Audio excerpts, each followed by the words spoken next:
Waterproof junction box operation guide.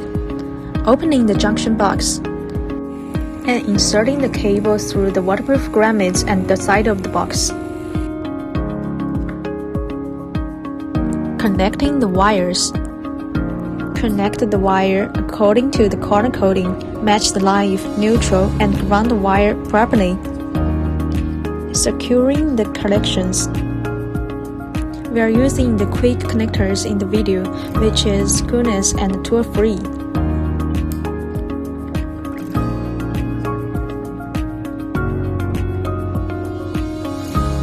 After the wire connection, we need to close the junction box.